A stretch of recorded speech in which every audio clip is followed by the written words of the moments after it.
Yes, great to have David Zaharakis in the studio in the Inner Sanctum, RSN927am Sports Heaven. Good morning, mate. Good morning. How you going? Yeah, going really well, thanks. Now, a big game against Carlton. Wasn't the prettiest game to watch. What was it like to play in, mate? Yeah, you sort of don't get caught up in that after the game, a few people said it wasn't the greatest game to watch. But, I mean, playing it out there, you just sort of, you don't really, you get lost in the game kind of thing. And I think the second quarter there wasn't actually a centre bounce besides the first one. And pretty much playing circle work for 25 minutes. So, again, I didn't pick up on that during the game.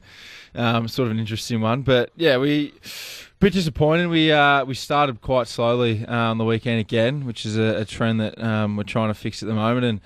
And sort of played 2.5 quarters, I reckon, on the weekend, which, again, we're striving to play 4 quarters of consistent effort. And even for the start of the last quarter, they got a little bit of a run on and we're able to peg them back a bit. But we just weren't in the game in the last sort of 30 minutes of footy. Because they dominated territory right from the outset. Yep. What's your thought process out there in terms of beating their really good, strong defensive structure? Because they got repeats. You were probably fortunate in a way they didn't hit the scoreboard with the dominance they had in their forward 50. Yep. What is your ball movement strategy in that situation? I mean, during the game, or at the start of the game, you want to win contested footy, and that's how the game's played in your half. If you win contested footy, first possession, clearances, you get the game. That's a territory game you're talking about. And that's a territory game, exactly. So you want the game played in your forward half, then you set up the press, you cause forward half turnovers, and Carlton were doing that on us. They beat us early in contested possession, I think for the day in contested possession and that kind of thing. And that enabled them to get the ball forward, deep into their forward line, and then they were sort of manipulating a +1 behind the footy, so we couldn't move the ball through them. And we sort of spoke about in the match review about that, how to counteract that in the future, and just sort of a little structural changes that we want some players to stand in some positions. So we sort of went over that during the week, and hopefully that'll change it this week. But on the actual game, when you're trying to sort of rectify it in the first quarter, it's just going back to a contest, maybe trying to get a quick kick out of there and get a stoppage on the wing and then resetting from there. And as I said, if you can win some stoppages and clearances, then you get the ball going your half. It's sort of like almost the old rugby style, where you kick it out, have a pack on the side of on the sideline, and then you try and win the ball from there. That's sort of the way footy's going these days, where teams set up a press. If you can get a stoppage on the wing and reset from there, then the game goes on from there. Do you believe kicking through it to get out of it is the way to go, or can you use hands, a bit similar to what Geelong used to do, to flick the ball around to get the ball out to gain territory? Yeah, What's your view? I think if you're good enough to do that, like North Melbourne play a lot of slingshot footy, and they seem to have a great system with their hands and get through opposition teams out the back. But then I think if you're an elite kicking team like Hawthorn, they use their foot skills a lot to get out the press. So I think it more depends on the players you've got. Either you've got some elite kicks, or you've got some quick, fast players like North Melbourne do, that they can handball out of there. And I think at the moment, it's proven that we're trying to do trying to work through the press, but at the moment our skill errors are costing us at the moment, and teams are getting a lot of forward half turnovers on us. So that's something we've definitely got to work on. Now, we didn't put the mocker on you, did we, after we talked 2 weeks ago about being tagged? The last couple of games you've been sat on, mate. Yeah, I know. Got to blame you too. That's been because, you started the season, you were getting mid-30s. Yep. Having said that, you've still, despite being tagged, still managed to get 25 disposals the last couple of weeks. But how different is it from a mental standpoint when you know you've got someone that's there to stop your effectiveness? Yeah, it's just exactly. It's a different mindset. You sort of go into the game with a guy that is wanting to do a job on you, and you sort of have to work and manipulate around stoppages and you use your teammates to your advantage. Get them to help you with some blocks, or you can go block their opponent and get them free to stoppage. There's different ways that you can manipulate the circumstances. The last 2 weeks have sort of definitely been a bit challenging, but Adam Curnow sort of helped me out a lot and give me a few tips and advice about how to sort of. What are the things you do? You turn up on Anzac Day, and we'll talk about that in just a moment as well. What a great day it was! But would you have an expectation you're going to be tagged? And when you realised that Levi Greenwood was coming to you, what did you think? What were the things that you started thinking? Well, this is how I'm going to handle it. I didn't expect it Anzac Day, even though you guys said it during the week. I didn't expect. We're trying to give you a heads up. Yeah. I should have listened. But then when he came to me in the first quarter, you immediately you sort of you have to work out in your mind how to actually counteract that, because you can't just keep playing the same footy, because normally the tagger's the one of the fittest guys at the club, and Levi's one of the strongest at Collingwood as well. So you sort of can't just run away from the contest and try and use your fitness, because the guy that's actually tagging you is a fit athlete anyway. So they're going to be able to run with you all day. So I mean, he didn't do 2 weeks of altitude training in Boulder, though, did he? No, he did. Oh, I don't know if he did.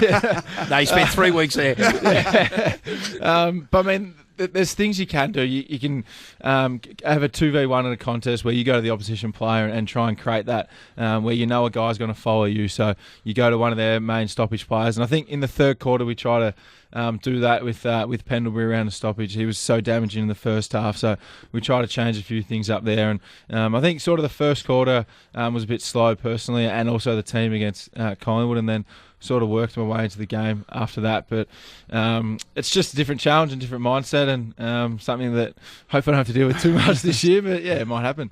It's amazing, the mental psychology of the game. Yep. The ability to hunt an opponent and plan for him, as opposed to sitting duck being hunted. Yep. And in that third quarter, when you went to Pendlebury, Pendles was outstanding in the first half, 22, 23 possessions, I think. Amazing. And then you've gone to him, and you're getting Greenwood to attach to you. Yep. You make it 2v1. Who's the person you're trying to get off the chain to be a creative player for you if Collingwood want to stick to their guns, but you're doing the selfless role by trying to get someone off the chain for Essendon? Yeah, I think when he was just in the mids, I think he swapped a lot forward that quarter, but when he was in the midfield, just try and sort of manipulate to go to their hit zone and their number one player, and I think it sort of frees up a midfielder, or hopefully it frees up another midfielder, whether it be a young Darcy Parish or BJ or something like that in a stoppage. It's just another midfielder, whoever's on him at the time. You try and sort of, and that happens in any game, and anyone gets tagged. I'm sure other players like Brent Harvey over his career, whenever he was getting tagged, he would sort of go try and create a 2v1 at a stoppage, and it's sort of a trick that you can try and manipulate around a stoppage whenever that's happening. David Zaharakis with us in the Inner Sanctum on RSN927. And the next week, Curnow comes to you last Sunday. Yeah. He jumped me early, Curnow, too. I think he had a whole lot of the foot in the first 10 Well, it was minutes, interesting, wasn't it? He started on the wing, and I think he was engaged to Goddard, but he locked on straight after centre bounce. Yeah. So that's interesting in itself. Yeah, that was create confusion. So you probably weren't ready for it. Yeah, I lined up in the centre bounce, and there was no one there, and then all of a sudden, I think they manipulated at the first stoppage. He swapped straight with Kerridge. Kerridge went out to the wing, and Curnow come on me. So, and they were trying to do that all game. He was starting half forward in the last quarter and coming up, and it's sort of structurally we sort of have to counteract that, where our halfback knows that the wing is going forward, and they're swapping and changing. So there's sort of a few little mind games there where they try and confuse you and confuse our backmen. So we spoke about that during the week, and hopefully we'll address that. So you played on Ed Curnow, and of course Levi Greenwood. Yep.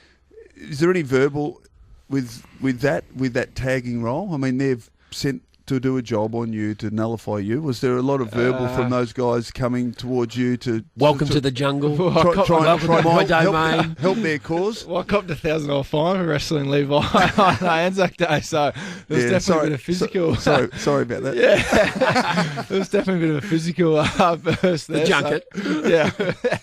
So, I was getting a little bit frustrated, but there's not too much verbal these days. I mean, they're there to do a job, and you sort of there's a little bit through the game here and there, but nothing too bad. Yeah, you understand they're there to do a job, and a few things went in the game that he tackled me and I didn't like it, and we started wrestling and we both got the fine, so it wasn't great for the hip pocket. Now, one victory within the game doesn't equate to winning, we know that, but I'll tell you one thing, there's still room for taggers.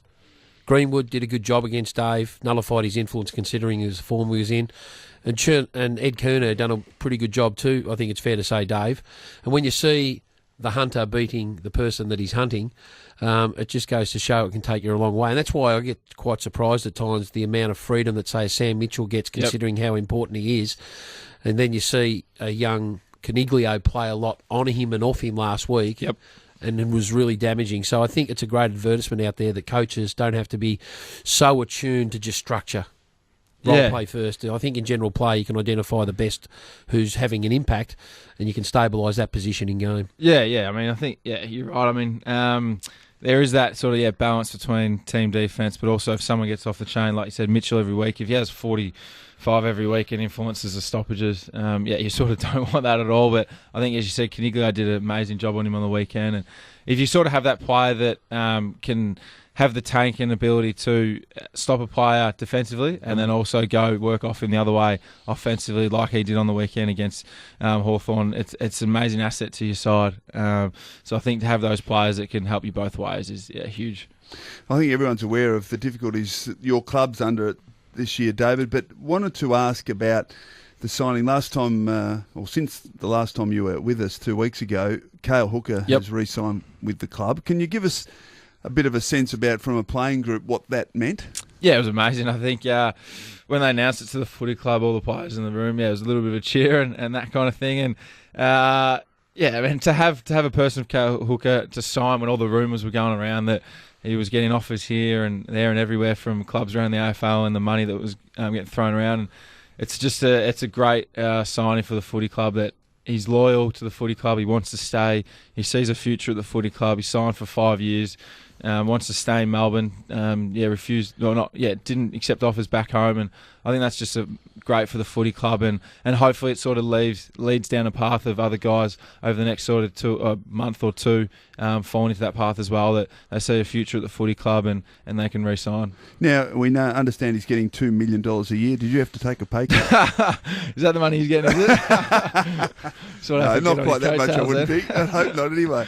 But from an overall vibe, I mean, it must give you guys great confidence, because obviously this year is going to be a struggle. Everyone accepts that. But 2017, with some draft picks that you'll get access to, plus if you can get those guys, and Hooker is a key element as a bookend, whether he's forward or back, and Hurley's yet to sign, but if he jumps on board, and the theory is that he will, it's pretty exciting going forward, isn't it? Yeah, I think it is, and that's why this year's so important in terms of the development of Darcy Parish, Tip and Woody, Aaron Francis, who's still hasn't played a game yet, but he was our 5th pick, I think, last year. So I think, and Michael Hartley as well, who was plucked out later in the draft, and he's been great at fullback for us. So I think this year's important for the development of the younger guys to then complement the new the guys coming back next year, and I think it can be a really exciting year for us next year with everyone coming back and the improvement of that. And fans are seeing that. They're coming up to us during the week, and they're just talking about, even though they're still excited for the improvement this year, they're all excited for 2017. So it's going to be quite interesting over the next 12 months. Talking about your tussle with Greenwood, Nico's just texted us, David, you should have just belted Greenwood. And there's a little PS there, as long as the hangman, Michael Crispin, didn't see it. Well, on that note, time for a break. David Zaharakis with us in the Inner Sanctum. It's 17 past 7.